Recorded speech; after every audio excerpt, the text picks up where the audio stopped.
बँकेच्या वतीनं मनपूर्वक स्वागत आहे। दीप प्रज्वलन करून दादांच्या प्रतिमेचं पूजन करून अभिवादन करून आजच्या या 43व्या वार्षिक सर्वसाधारण सभेला सुरुवात होते आहे। बँकेचे उपाध्यक्ष ॲडव्होकेट नानासाहेब शिंदे, त्याचप्रमाणे अमृत उद्योग समूहातील सर्व पदाधिकारी, शामप्रोचे चेअरमन रामारी पाटील कातोरे, संगमनेर काँग्रेसचे अध्यक्ष अजयराव फटांगरे,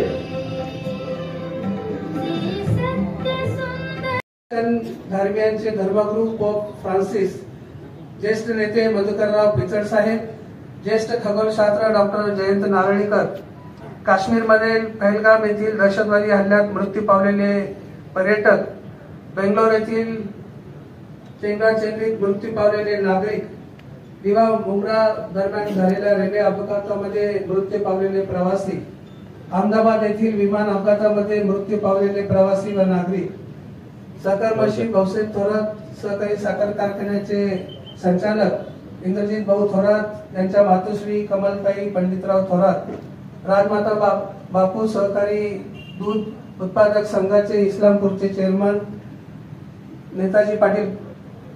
नेताजीराव पाटील, संगमनेर पंचायत समितीच्या सभापती सुनंदाताई जोरवेकर, भाऊसाहेब थोरात अमृतवाणी सहकारी बँकेचे माजी व्हाईस चेअरमन सुंदरराव गेनोजी जगनर, बँकेचे संचालक कचरू पाटील फड यांच्या मातोश्री मंजुळाबाई जयराम फड, बँकेचे स्टाफ सदाफळ दीपमाला सुयोग यांचे वडील बाळासाहेब दशरथ कोते, जय हिंद आदिवासी आश्रमशाळा कोळवाड्याचे मुख्याध्यापक श्री दशरथ वरपे सर यांच्या मातोश्री विमल विठोबा वरपे, कृषी उत्पन्न बाजार समितीचे माजी सभापती जयंत हरुजी गुंजळ पाटील, तसेच अहवाल सालामध्ये या व्यतिरिक्त देखील जे स्वातंत्र्य सैनिक, थोर नेते, जवान, देशभक्त, शास्त्रज्ञ, उद्योजक, साहित्यिक, कलावंत, खेळाडू, सामाजिक कार्यकर्ते, बँकेचे सभासद, ठेवीदार, कर्जदार, हितचिंतक दिवंगत झालेले आहे त्यांच्या प्रती कृतज्ञ उपस्थित बंधू आणि भगिनींनो, आज या ठिकाणी सहकारमर्शी भाऊसाहेब थोरात अमृतवाणी सहकारी बँकेची 43वी वार्षिक सर्वसाधारण सभा आपल्या अमृत उद्योग समूहाचे मार्गदर्शक, आपल्या सर्वांचे नेते आदरणीय नामदार बाळासाहेब थोरात साहेब यांच्या उपस्थितीमध्ये व बँकेचे चेअरमन सुधाकरराव जोशी साहेब यांच्या अध्यक्षतेखाली आज या ठिकाणी संपन्न होत आहे। आजच्या या सभेकरता आदरणीय साहेब या ठिकाणी उपस्थित आहेत।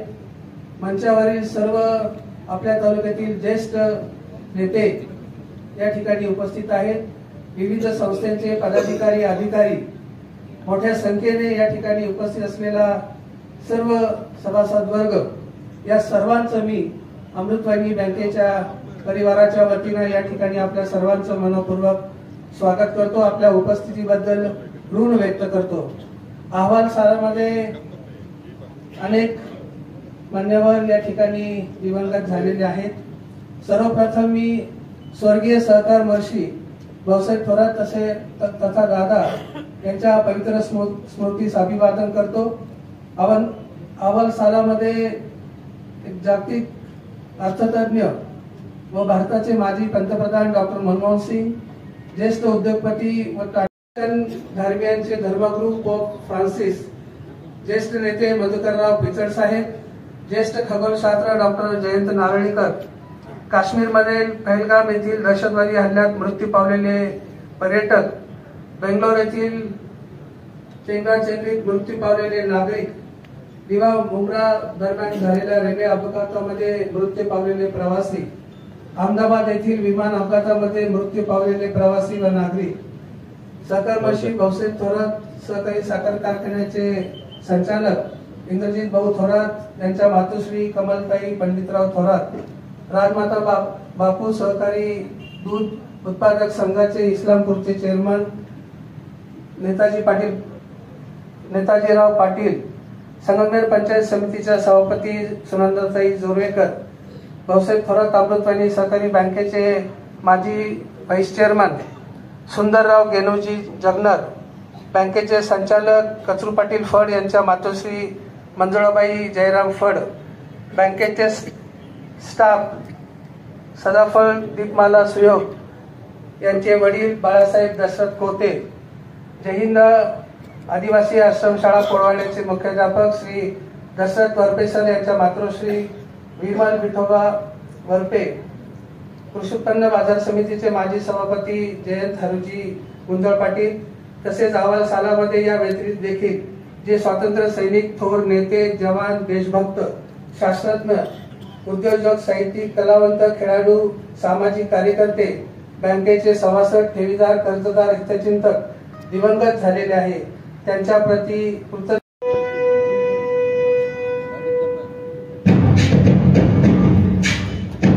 मी आपल्या सगळ्यांना विनंती करतो की टाळ्यांच्या गजरामध्ये जो नेते नामदार भोरा साहेबांचं स्वागत करताना आपण करूया.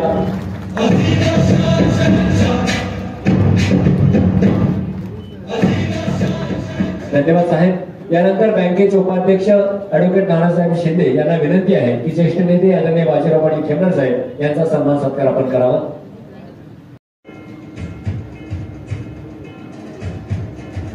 ज्येष्ठ संचालक किसनराव सुपेकर यांना विनंती आहे की जिल्हा बँकेचे उपाध्यक्ष ऍडव्होकेट माधवरावजी कानवडे साहेब यांचा सन्मान सत्कार आपण करावा.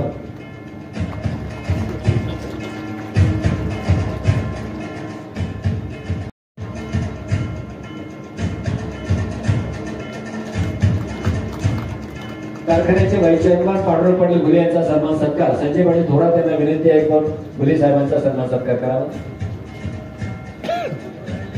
राजेंद्रजी काजळे बँकेचे संचालक यांना विनंती आहे की कृषी उत्पन्न बाजार समितीचे सभापती शंकरराव पाटील खेमनर यांचा सन्मान सत्कार आपण करावा.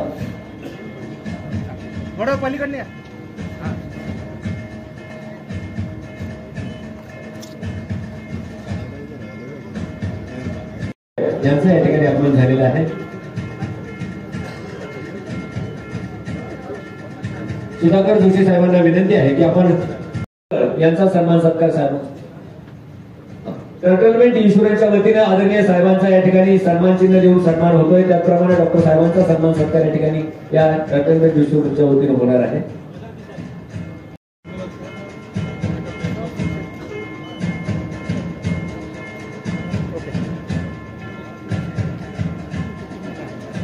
प्रातिनिधिक स्वरूपामध्ये 2 लाख रुपयांचा जो 2,97,000 तो चेक या ठिकाणी प्रदान केला जातो आहे. यानंतर बँक वाईज गोल्ड करता गणेश यादव आणि Pradyumna Dabholkar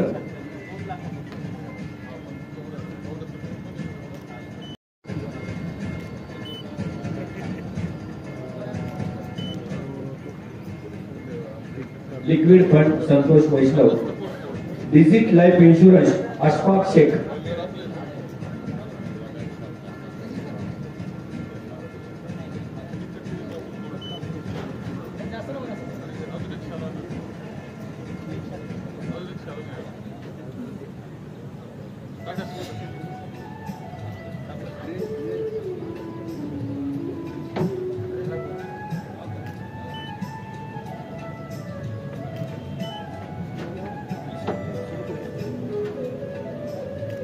Ashfaq digit life insurance Ashfaq Kansara यांचा सन्मान सत्कार बँकेच्या वतीने होतो आहे.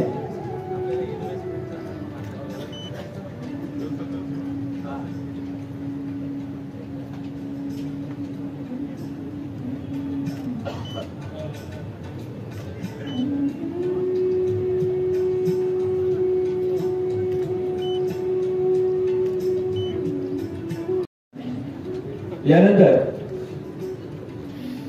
चार्टर्ड अकाउंटंट टीम आहे बँकेसाठी सेवा देत आहे. तिघांचाही सन्मान सत्कार साहेबांच्या हस्ते होतो आहे. उत्कृष्ट ग्राहक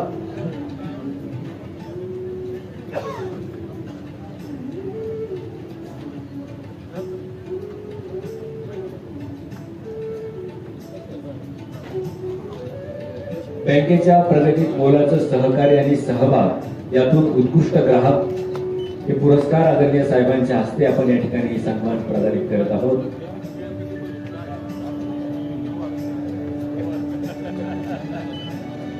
चार्टर्ड अकाउंटंट टीम आहे सोमनाथजी नाटे, धवल शिंदे, राकेश कांसारा.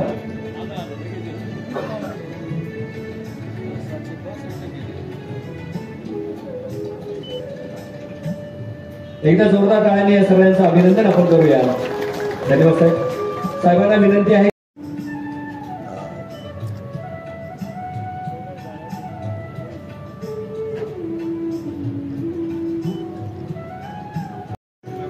गेलेवाडी मोठा लक्ष्मी ग्रामीण बिगर शेती सहकारी पतसंस्था मर्यादित बबनराव पुराडे आणि त्यांची टीम चे अध्यक्ष, यानंतर एकनाथराव पंढरीनाथ ढाकणे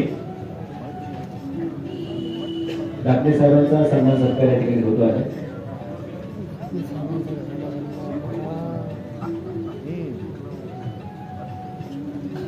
त्यांनी त्या बाजूला खाली उतरायचं आहे. विनंती आहे उत्तरेच्या बाजूला.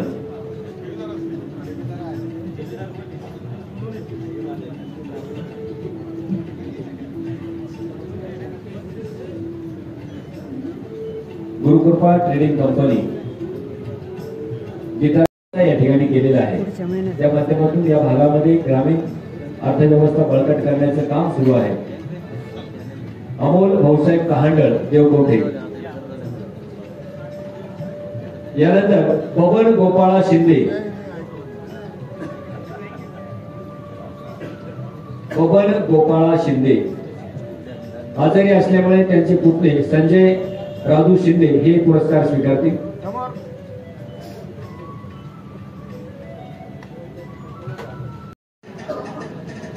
त्यानंतर संगमनेर खुर्द शाखा शेखसाहेब आणि त्यांचे सहकारी. यानंतर आपण उत्कृष्ट कर्मचारी ही पुरस्कार देणार आहोत.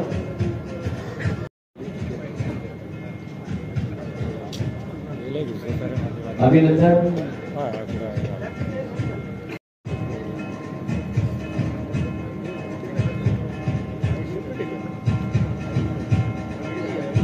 सोशल मीडिया डिजिटल प्लॅटफॉर्म सुरक्षिततेच्या महत्त्व देऊन उत्कृष्ट काम करणारी एकदा जोरदार टाळ्यांनी त्यांचं आपण कौतुक करूया, अभिनंदन करूया. धन्यवाद. यानंतर ताईंना विनंती आहे की काही सत्कारासाठी आपण पुढे यावं. कल्याणी गणेश कुटे यांचा सन्मान सत्कार या ठिकाणी होतो आहे.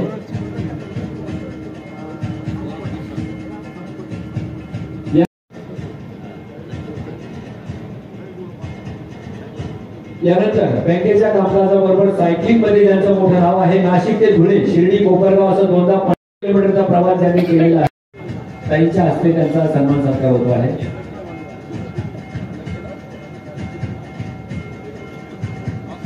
यानंतर मालदड गावामध्ये गायरान जमिनीवर वृक्षांचं रोपण करून हा परिसर अत्यंत सुंदर स्वच्छ करणारे, ग्रामपंचायतला वेगवेगळ्या माध्यमातून उत्पन्न मिळवून देणारे एक धडाकेबाज सरपंच म्हणून ज्यांची ओळख आहे, त्यांचा बँकेच्या वतीने सन्मान सत्कार होतो आहे. गोरक्षनाथ बाबासाहेब नवले.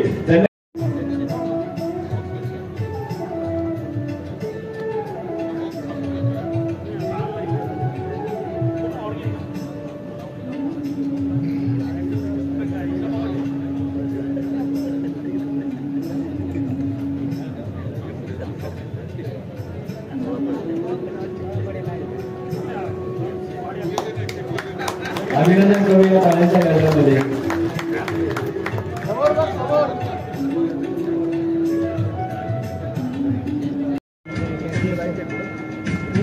टाळ्यांच्या गजरात आपण ताईचं स्वागत करूया. यानंतर आदरणीय इंद्रजित थोरात यांचा सन्मान.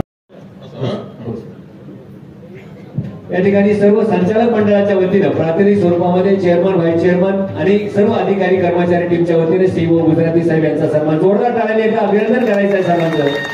जोशी साहेब, त्याचप्रमाणे ॲडव्होकेट नानासाहेब शिंदे आणि गुजराती साहेब.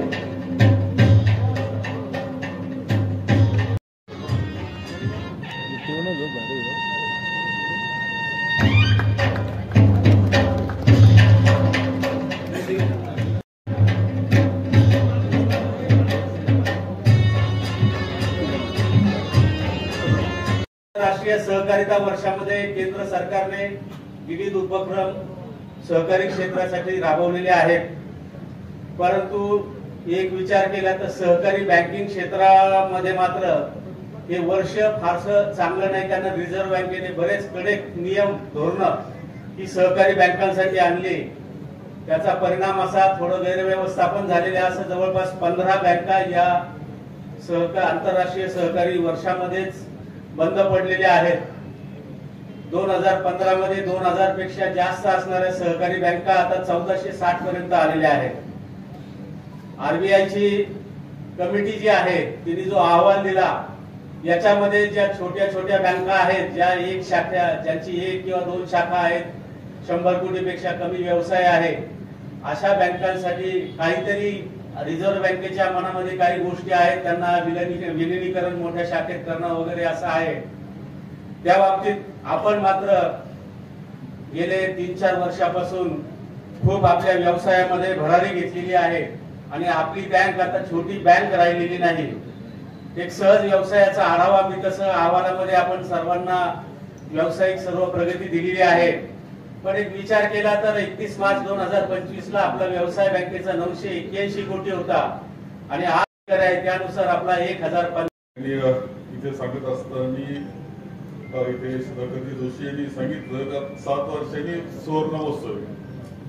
तर त्याच्या अगोदर असं आहे की आपल्या शेतकी संघाचे 27 साली म्हणजे 2 वर्षांनी 27 ला 70 वर्ष पूर्ण त्याचे होत आहे. 70 वर्ष शेतकी संघ. साखर कारखाना सुरू व्हायला 60 वर्ष पूर्ण होत आहे. दूध संघाचा सुवर्ण महोत्सव 27 ला आहे 2027 ला आणि 45 वर्ष अमृतवाहिनी बँकेचे होत आहे. तुम्ही पहा किती गोष्टी आपल्या अशा आहेत की वर्षानुवर्ष आपण अत्यंत चांगल्या रीतीनं चालवत आहोत. आपल्याला अशी एकत्र संस्था सुंदर पद्धतीने चाललेल्या अपवादानं महाराष्ट्रामध्ये दिसते, परंतु आपल्या सगळ्यांच्या सहकार्यानं योगदानामुळेच आपण यशस्वी वाटचाल ह्या सर्व सहकारी संस्थांची करतो. म्हणून संगमनेर जे ओळखलं जातं अनेक चांगल्या कारणांनी ओळखलं जातं. त्यामुळे सहकार हे सुद्धा अत्यंत महत्वाचं आता ठरलेलं आहे, हे नाकारता येणार नाही. एकंदर बँक अमृतवाहिनी बँक आपण चालवत आहोत. इथे सुधाकर जोशी चेअरमन यांनी खूप चांगल्या पद्धतीने सगळी माहिती आपल्याला दिलेली. जे काही अत्याधुनिक असेल, जे काही जगात येतं, जे तंत्रज्ञान भारतात आहे ते आपल्या बँकेत असलं पाहिजे याची काळजी आपण घेतलेली. हे वैशिष्ट्य तुम्हाला सांगतो. डिजिटलायझेशन याच्यामध्ये तुम्ही कुठेही जगात गेले आणि तुमचं कार्ड जर बरोबर नेलं तर तुम्हाला तिथे तुमचे पैशाचं ट्रान्झॅक्शन करता येईल. ही व्यवस्था या बँकेने केली की ती राष्ट्रीयकृत बँका किंवा मोठ्या बँकेमध्ये असते तिथपर्यंत आपण जाऊन पोहोचलोय. प्रत्येक गोष्ट अत्यंत काळजीपूर्वक जाण्याचा प्रयत्न आपला आहे.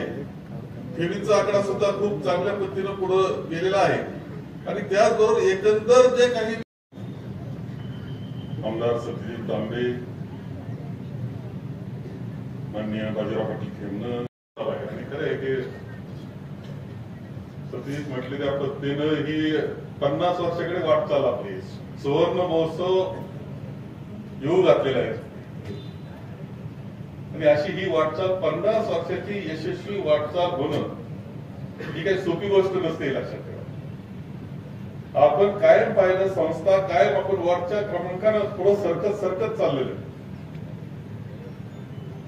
अनेक दूध सगळ्यांच्या जनरल मीटिंग होत असतील, परंतु 2000 लोक उपस्थित असलेली दूध संघाची जनरल मीटिंग कदाचित गोकुळची असेल, फक्त कोल्हापूरची.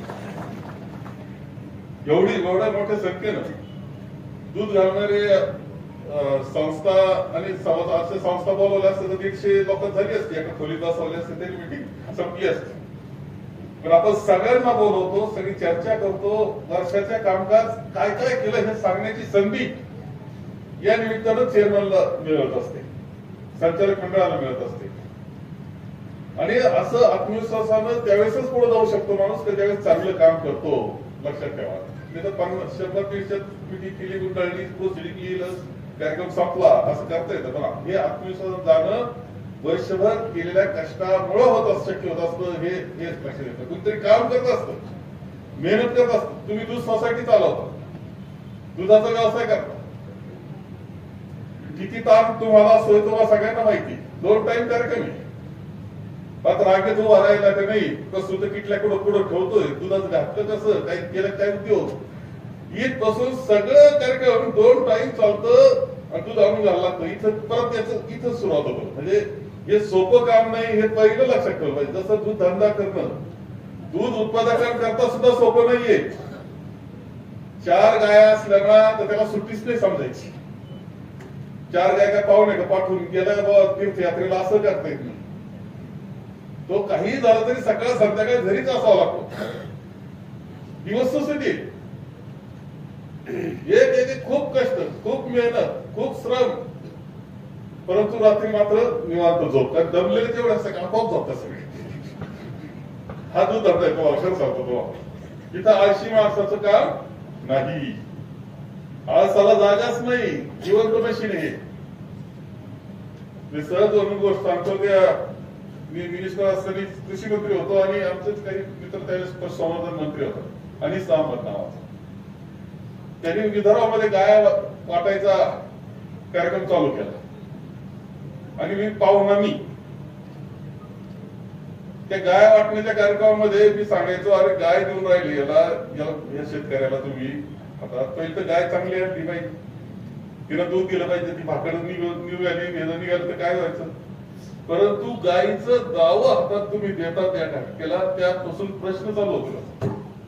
पहिला प्रश्न चालू होता की तिला पाणी पाजायचं, चारा घालायचा, टेम्पो मध्ये चालवायची. सोपे काय टेम्पो मध्ये चालवायचं, त्याला एक हे लागतं, असं वाटा लागतो तिथे टेम्पो मध्ये चालवायचं, घेऊन जायचं. उतरल्यानंतर लगेच कार्यक्रम चालू आहे.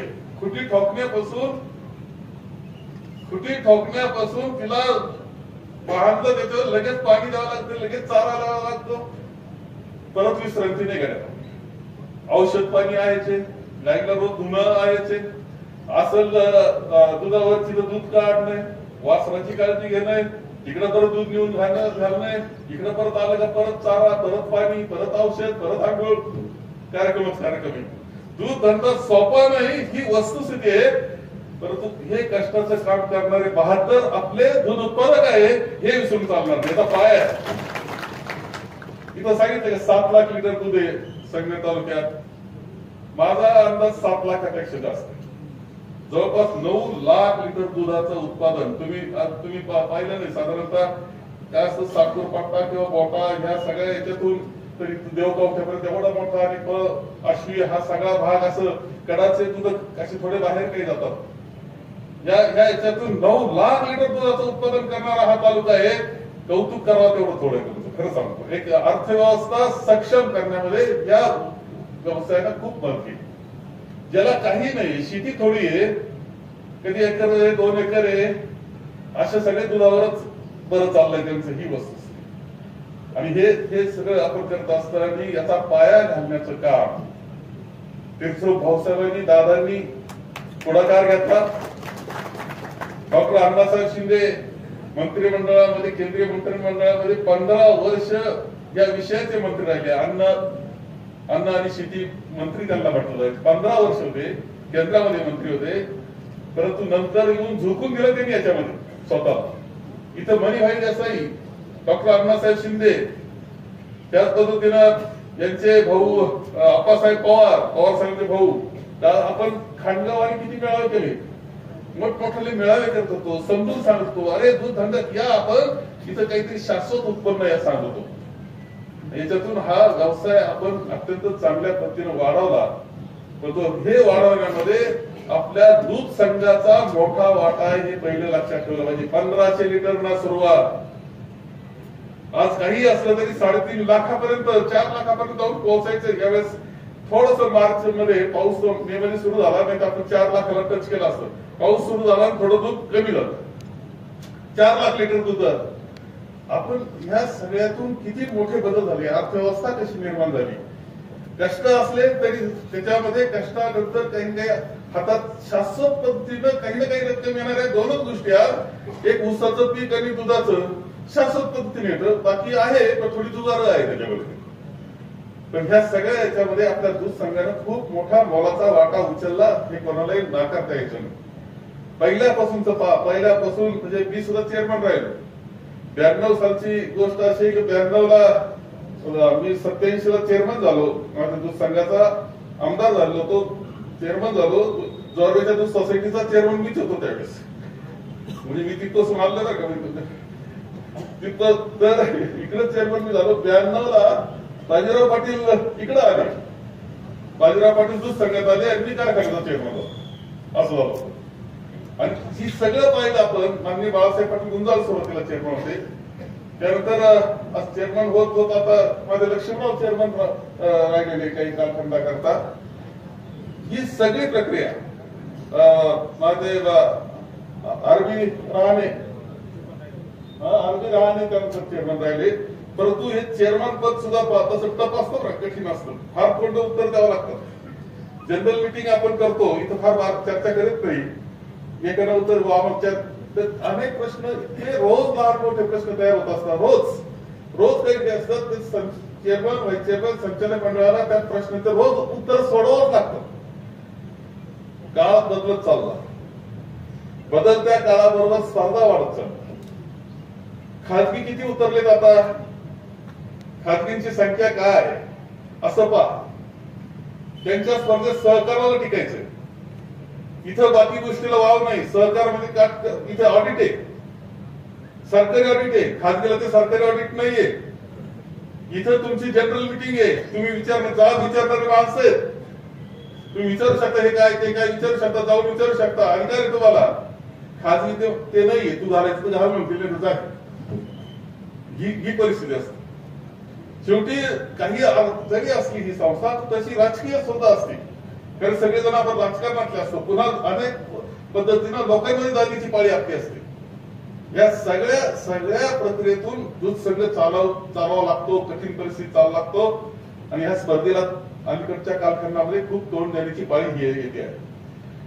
खाजगीच्या स्पर्धेमध्ये मी आपल्या सगळ्यांना विनंती करेल आणि सगळ्यांना सांगेल या निमित्तानं आणि पुन्हा सांगतोय की खाजगीच्या स्पर्धेमध्ये तुम्ही म्हणाल की यांना इतकं दिला त्यांना तितकं दिला, पण त्यांनी देत असताना त्याचं जर 50,000 लिटर दूध असत तर त्यांनी 50,000ला तो भाव दिला का?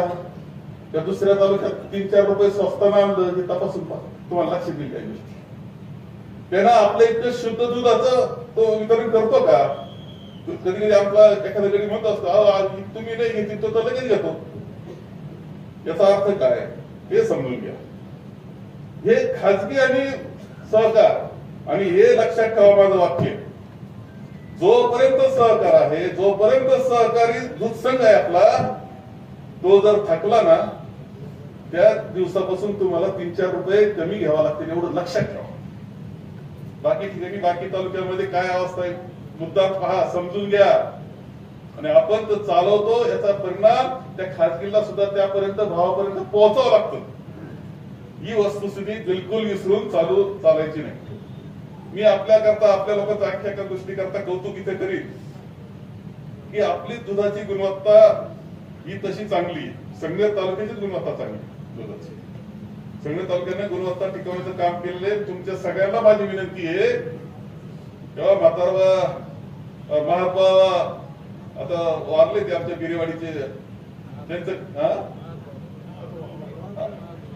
महागावा आमचं मी कायम सांगतो, प्रत्येक जनरल मिटिंगला सांगतो, कारण ते खरंच खूप सुंदर उदाहरण आहे. नांदच्या बिरेवाडीचे आता वारले ते वयाच्या 104व्या वर्षी गेले.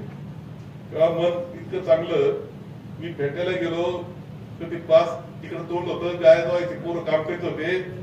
माग उभा राहिलो, त्यांच्या लक्षात आलं नाही, मिनिस्टर होतो मी. ते म्हणत होते पोरांनो ते किटल्या धुवून घेतल्या का, भांडे धुवून घेतले का नीट धुवा आणि काही घालू नका बरं का त्या दुधात, काही घालू नका. लोकांच्या पोरा बाळाच्या तोंडात मुखात दूध जातं हे लक्षात ठेवा. केवढं मोठं मन आहे रे. लोकांच्या पोरा बाळांच्या मुखात हे दूध जातं असं म्हणणं आणि ती काळजी करणं ही संस्कृती आपली असली पाहिजे, तुमची आमची असली पाहिजे. लक्षात ठेवा. हे पाणी घालून आणि हे ते घालून 4 पैसे मिळवा तुम्ही, पण ते चांगलं नाही, मानवतेचं नाही. आपली संस्कृती ती नाही, लक्षात ठेवा.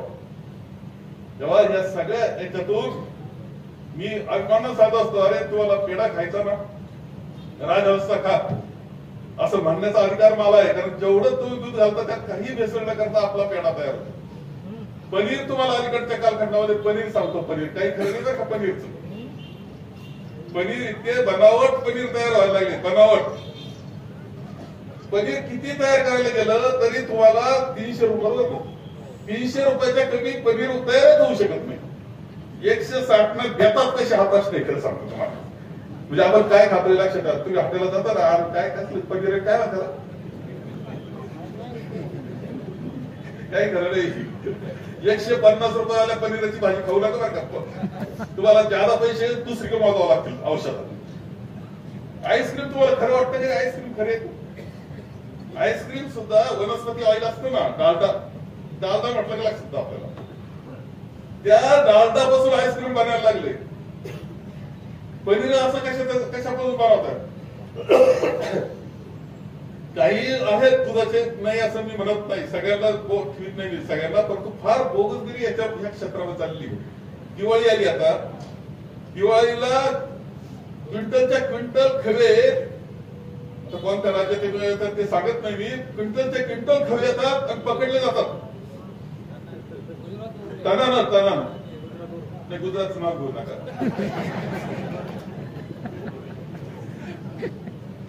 एकदा मी इथं जत्रात गेलो आहे का. आता आपले कार्यकर्ते उत्साही नाही, चला देवाचं दर्शन गेलो. आमच्या अजून जो कुठं काय सुचलं त्याला एक पेढे घेतले ना आणले मला ते. साहेब म्हणले मस्त चव चांगली. बरं चव चांगली तर खा पडेल. खायला झालं म्हणलं काय टेस्ट तिकडे आहे. पण ते खिलरेला फोन केला रे तू आता जमत नाही मला असं का. विकास काय बघितलं. आणि त्या दुसऱ्या जात्रात त्याचे 40 किलो पकडले ना, सगळं भेसळ.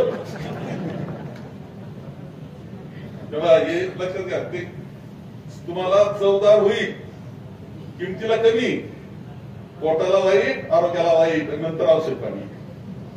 परवडणारी गोष्ट नाही, लक्षात ठेवलं पाहिजे. आणि म्हणून आपण असं आपलं ध्येय काय असलं पाहिजे. जे काही सती दुसरा गोष्ट सांगितली सती थोडा माहिती. 120 रुपये लिटर दूध. आता 120 100 नाही. दुधाची बाटली 120 रुपये दारात नेऊन दिली जाते 120 रुपयाला.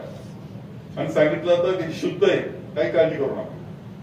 आणि लोक घेतात. आपल्याला एक क्षेत्र असं निर्माण करावं लागणार आहे. सगळ्यात महत्वाचं की आमचं दूध घ्या. आम्ही विश्वास देतो की हे प्युअर दूध आहे, स्वच्छ दूध आहे, काही तकलीफ तुम्हाला नाही, काही भेसळ नाही. लोक 4 पैसे निश्चित जास्त देतात. अलीकडच्या कालखंडामध्ये जी स्पर्धा सुरू झाली आहे खासगी आणि याच्यात पाउचिंग मध्ये सुद्धा, ते आपल्या पिशव्या असतात त्याच्यामध्ये काय गरीब माणूस जो असतो तो स्वस्तातलं पाहायचा प्रयत्न करतो. त्याला जर ती पिशवी 50 पैसे जरी स्वस्त असेल तर तरी तो ती घ्यायचा प्रयत्न करतो. त्याला चहा सोडून काही नसतं. आपल्याला आपलं क्षेत्र असं निवडावं लागेल. गोष्ट लक्षात ठेवा की काही झालं तरी आपल्याला या बाबतीतला निर्णय शासनानं आपल्याला गेला पाहिजे.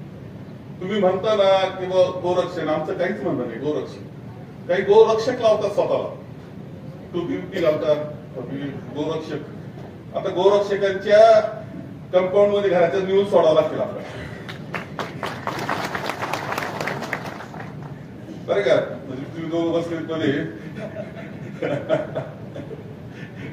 अन्न शेजारी. आता काय करायचं, गोरक्षक लावायचं तर राखण करा तुम्ही, घ्या ताब्यात. गोरक्षकांनी आता घेतले पाहिजे नाही तर गोरक्षक काय फुकट गोरक्षक कशाला लावता तुम्ही, काही कामाचं नाही. त्या सरकारचं ते गोरे त्या गावाकडे. एक उदाहरण मी तुम्हाला सांगतो. ज्यावेळेस खूप मोठा दुष्काळ बंगालचा पडला होता त्यावेळेस असं झालं की माणसं मरत होते, उपाशी मरत होते अक्षरशः. बिहार बंगाल या भागाला त्यावेळेस विवेकानंद होते. विवेकानंद यांच्याकडे काही साधू गेले आणि साधू म्हटले की स्वामीजी तुमचा खूप मोठा दबदबा आहे, गायी मारतायत सध्या, तुम्ही काहीतरी पैसे आणि निधी उपलब्ध करून द्या, चारा उपलब्ध करून द्या. त्यांनी प्रश्न विचारला विवेकानंद, जेव्हा हे रेकॉर्डवर विवेकानंद म्हटले त्या साधूंना की ठीक आहे गायी मारताय, वाईटच घडतंय, माणसांचं काय रे. नाही माणसं मारतायत, मग पहिले माणसं जगू म्हणजे गायी जगू पण पहिलं माणसं जगू. माणसं जगवली तर गायी जगतील. शेवटी हे लक्षात ठेवलं पाहिजे आपण की हे शेवटी आपल्याला आपला धंदा व्यवसाय पोटा पाण्याचं चांगलं समृद्धी आणायची असेल तर या गोष्टी आपल्याला नाही पहिला माणूस जगला पाहिजे हे लक्षात ठेवावं लागणार आहे. आणि हे वाक्य विवेकानंदांचं आहे, माझ्या तोंडचं काही मी घालत नाही. हे विवेकानंदांचा मानतोय आपण सगळे. त्यामुळे ह्या सगळ्या ह्याच्यामध्ये आपल्याला जी वाटचाल करायची दूध धंद्याच्या त्याच्यामध्ये आणखी काही गोष्टी आपल्याला करावं लागतील असं मला वाटतं. आपण कृषी महाविद्यालय अत्यंत चांगल्या पद्धतीनं सुरू कर मुद्दा तुम्ही काही गोष्टी पाहायला जा. कृषी महाविद्यालय आपण घेतलेलं आहे, जवळपास 150 एकर जमीन सपाट आपण करतोय, इमारतीचं काम चाललंय, पाहिल्याशिवाय कळणार नाही का तुम्हाला काही. आणि आपला विषय तिथं सुद्धा व्हेटरनरीच्या बाबतीत आपल्याला काय करतील, व्हेटरनरी कॉलेज जे आहे ना ते फारच अवघड गोष्ट आहे. त्याला ते कॉलेज व्हेटरनरी कॉलेज जे असतं त्याची म्हणजे माणसाच्या एमबीबीएस कॉलेज इतकंच त्याचा खर्च सगळं उभं राहतो. ते तर अवघड गोष्ट आहे, परंतु याच्या बाबतीत आपण लक्ष घालतोय. रेशीम उद्योगामध्ये आपण लक्ष घालण्याचा प्रयत्न आपण करतोय. माझा प्रयत्न असा आहे की त्या क्षेत्रामधून काही असं संशोधन यावेळेस कृषीचं जे कळसवाल्यांचं जे असतं प्रदर्शन ते आता आपल्या ऍग्रिकल्चर कॉलेजच्या कॅम्पसमध्ये तिथं आपण घेत आहोत. कॅम्पस मुद्दाम पाहायला जातो मी. हे सगळं मी सांगतोय याला कारण असं की आपल्याला काही ना काही बदलत्या काळाबरोबर करावं लागतील. त्याच्यात रेशीम उद्योग मी घेतोय आणि कालच आमचे दिघे जोरवेचे दिघे आणि